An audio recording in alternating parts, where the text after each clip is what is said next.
Fala nação, beleza? Chegando com mais um vídeo react aqui pra você, hein? E hoje vamos lá no canal Vene Casagrande, créditos pra ele, com as notícias do Mengão. Bora pro vídeo?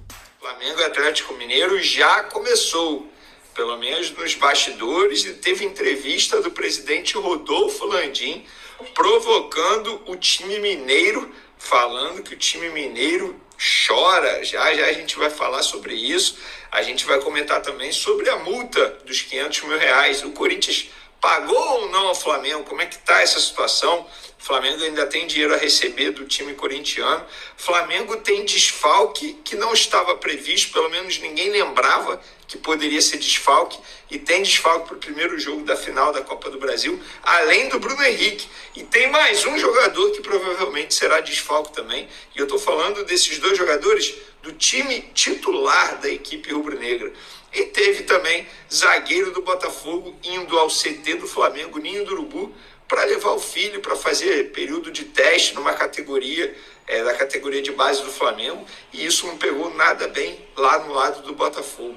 Isso tudo e muito mais no vídeo de agora. Mas vamos lá, galera. Vamos falar desse zagueiro do Botafogo que foi ao CT do Flamengo. Na verdade, esse zagueiro do Botafogo, ele pertence ao Flamengo. É o zagueiro Pablo, é isso mesmo, que não entra em campo, galera, desde o dia 21 de abril. Ele tem apenas 2 jogos na temporada, sendo 73 minutos pelo Flamengo contra a Portuguesa pelo Campeonato Carioca. Depois ele foi emprestado ao Botafogo até dezembro desse ano. Flamengo e Botafogo estão dividindo o salário dele. Ele foi relacionado no dia 18 de abril contra o Atlético Goianiense. Entrou em campo pelo Botafogo no dia 21 de abril, ficou 28 minutos em campo, se machucou e de lá para cá, nunca mais foi relacionado. Eu vejo fotos dele treinando normalmente, mas pelo visto não está nos planos do Alvinegro. E ontem, segunda-feira, ele foi ao CT Ninho do Urubu, uma informação publicada primeiro pelo perfil Flabase, e nós confirmamos. Ele foi levar o filho dele, que é da categoria sub-9, ele está fazendo alguns períodos de teste lá no Flamengo, porém a imagem não caiu nada bem lá no lado do Botafogo. Dirigentes do Botafogo não gostaram nem um pouco e trataram a situação como falta de bom senso ou falta de noção do zagueiro do Botafogo, que pertence ao Flamengo. Eles entendem que o zagueiro poderia preservar um pouco, se preservar, não evitar esse tipo de situação, e a imagem está viralizando aí nas redes sociais, e membros da diretoria do Botafogo não gostaram nem um pouco. Pois é, eu acho que o Pablo também poderia ter evitado a fadiga. Quer levar o filho? Beleza, deixa o filho, para no estacionamento, o filho desce do carro, evita postar a imagem ou sair alguma foto, e na imagem está lá ele dentro do CT Ninho do Urubu, sendo que hoje ele pertence ao Botafogo, querendo ou não. Ele tem contrato com o Botafogo, ele é jogador do Botafogo, por empréstimo, beleza, mas é jogador do Botafogo. Mas, pelo visto, ele não pensa assim. Vamos falar do Corinthians, porque o Corinthians, enfim, pagou ao Flamengo. E a informação do Pix caindo na conta, o Pix chegou, o Flamengo reconheceu o pagamento de R$500 mil pela escalação de Hugo Souza no último domingo, às 13h26. Foi exatamente quando o Flamengo reconheceu o pagamento, o famoso 1h26 da tarde dessa terça-feira.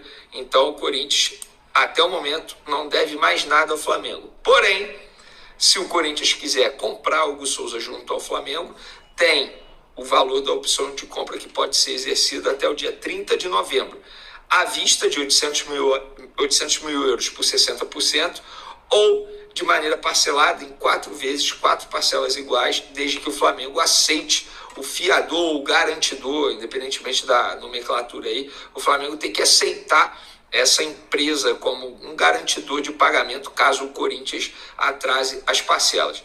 Mas esse negócio aí vai se tornar novela, porque o Corinthians está empurrando com a barriga, já enviou notificação extrajudicial ao Flamengo, o Flamengo respondeu a notificação extrajudicial.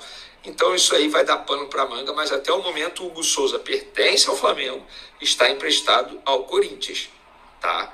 E é assim, se mudar a situação, obviamente a gente vai noticiar aqui no canal Vene. Cara, como que tá o Corinthians, né? Tem uma notícia que o Gil e o Renato Augusto estão cobrando o Corinthians também.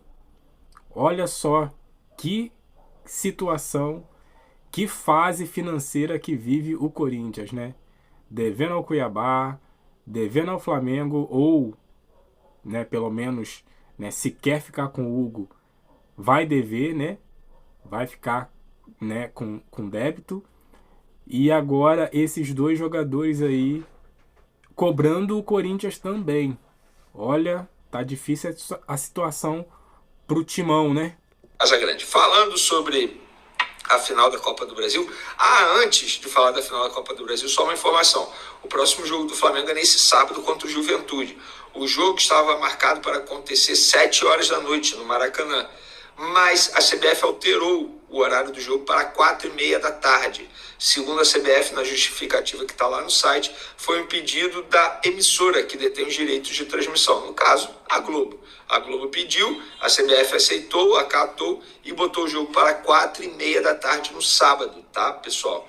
Então, anota aí na sua agenda para você não perder. Vai ser sábado porque no domingo vai rolar também segundo turno de eleição municipal em vários lugares, inclusive aqui em Niterói vai acontecer, a cidade que eu moro. Então, só para vocês ficarem bem informados, o Flamengo se reapresentou nessa terça-feira à tarde, tá? Depois de folga ontem, e inicia a preparação para esse duelo com o Juventude no sábado no Maracanã, 4h30 da tarde. Eu acho que até o primeiro jogo da final da Copa do Brasil, o Felipe Luiz tem que utilizar o jogo no Campeonato Brasileiro para ele pensar no time que ele vai mandar a campo. Por que eu estou falando isso? Ele não vai ter dois jogadores importantes, Bruno Henrique, por conta do cartão vermelho, e Pulgar. Pulgar está suspenso. Ele levou o cartão amarelo, ele estava pendurado, e com isso não pode jogar o primeiro jogo da final da Copa do Brasil. Além do mais, ele provavelmente não terá o De La Cruz à disposição. Enquanto a gente grava esse vídeo aqui, o De La Cruz está no hospital realizando exames médicos para saber a gravidade da lesão muscular. Ele sentiu dores no jogo contra o Corinthians e foi substituído por Alcaraz. Então, e a preocupação internamente no Flamengo dessa lesão ter sido grave. Eles sabem que tem lesão, eles só querem saber a gravidade da lesão. E estamos falando aí de cerca de 2 semanas para ele se recuperar. E se a lesão de fato for grave, ele preocupa até mesmo para o segundo jogo, marcado para o dia 10 de novembro. Então, a ver, assim que sair o resultado do exame médico, a gente vai publicar primeiro no Twitter, @VeneCasagrande, depois no Instagram, também @VeneCasagrande. 3 desfalques de peso, né, galera? Porém, eu acredito que o De La Cruz seja o mais importante. Por quê? O Pulgar, podemos adiantar o Léo Ortiz e colocar o Fabrício Bruno na zaga. E o Bruno Henrique tem o Michael, né? Então, dá para resolver. Agora o De La Cruz, consequentemente aqui no canal Vene Casagrande. E aí, o Felipe Luiz ele tem que pensar em como ele vai armar esse time. Por exemplo, no lugar do Pulgar, eu não pensaria no Alan. Eu pensaria no Léo Ortiz fazendo a função no Pulgar e botaria Fabrício Bruno ao lado do Léo Pereira na zaga. No ataque, o Felipe Luiz precisa pensar em como ele vai montar. Ele vai manter Gabigol? Não vai manter Gabigol? Quem vai substituir o Bruno Henrique? O Michael? O Michael precisa melhorar a parte física. O próprio Felipe Luiz mencionou isso, que ele ainda não está 100% após se recuperar daquela lesão muscular que foi bem grave. Então ele precisa pensar nisso tudo, no meio de campo que ele vai ter e também no ataque. No lugar do De La Cruz, cara, Gabigol não tá jogando nada.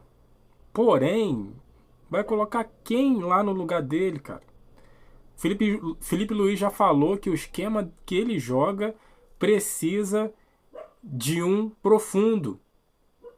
Como ele falou, para dar profundidade. Carlinhos vai ser esse cara? Difícil, né? Então, vamos pensar também. Gabigol não tá jogando nada. Porém, não tem outro para botar no lugar dele, né? Só se encontrasse um esquema aí para colocar o Bruno Henrique no lugar do Gabigol. Porém, Bruno Henrique também não vai poder jogar. Então, fica difícil.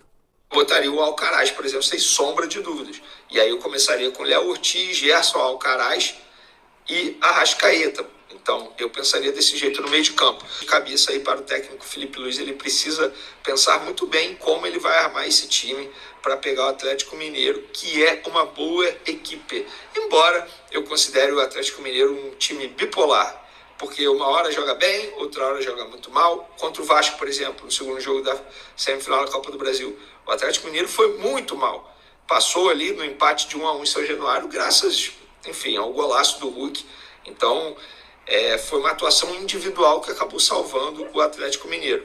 Mas essa final já começou nos bastidores. Hoje o presidente do Flamengo, Rodolfo Landim, deu uma entrevista à Band, falou sobre o duelo e sobre a reclamação do Atlético Mineiro em relação à arbitragem. Pois é, o Atlético Mineiro está reclamando da arbitragem. E o Landim disse o seguinte, abre aspas, estamos acostumados com o Atlético Mineiro fazendo isso. É comum, estratégia que eles usam sempre antes de um jogo contra o Flamengo. Reclamam, se colocam na posição de vítima, de que sempre foram prejudicados. Então tá aí o Landim dizendo que o Atlético Mineiro é chorão, tá sempre reclamando. Nos bastidores, esse duelo já começou. Valeu, galera. Essas são as informações. Esse foi o vídeo. Não se esqueça de deixar o like, se inscrever no canal aqui embaixo e comentar também, tá bom? É isso aí, galera. Até a próxima. Valeu!